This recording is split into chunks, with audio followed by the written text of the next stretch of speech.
ഇത് ഞാനിപ്പോൾ വളരെ ചെറുതായിട്ടാണ് കട്ട് ചെയ്യുന്നത്. കപ്പ കട്ട് ചെയ്തിട്ട് ഇതേപോലെ ഒരു പാത്രത്തിലേക്ക് നമുക്ക് കുറച്ച് വെള്ളം ഒഴിച്ചിട്ട് അതിലേക്ക് ഇടാം.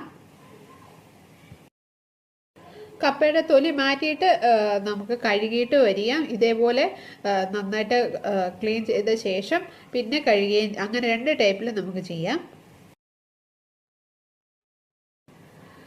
കപ്പ കട്ട് ചെയ്തെടുത്തിരിക്കുകയാണ്. ഇനി നമുക്ക് 3-4 വെള്ളത്തിൽ നന്നായിട്ടൊന്ന് കഴുകിയെടുക്കണം. ഇതിൽ മണ്ണൊക്കെ ഉണ്ട്, അതുകൊണ്ട് നന്നായിട്ട് കഴുകിയെടുക്കണം. കപ്പ നോർമൽ പാത്രത്തിൽ വേവിക്കാൻ ഞാനിപ്പോൾ കുക്കറിലാണ് വേവിക്കുന്നത്. കുക്കറിൽ കുറച്ച് വെള്ളം എടുത്തിട്ട് കപ്പ നന്നായിട്ട് കഴുകി കപ്പ കുക്കറിലേക്ക് ഇടുകയാണ്.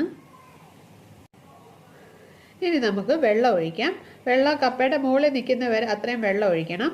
ഇപ്പോൾ നമ്മൾ ഇതിൽ ഉപ്പ് ചേർത്തിട്ടില്ല, മിക്സ് ചെയ്യുമ്പോൾ ഉപ്പ് ചേർക്കണം.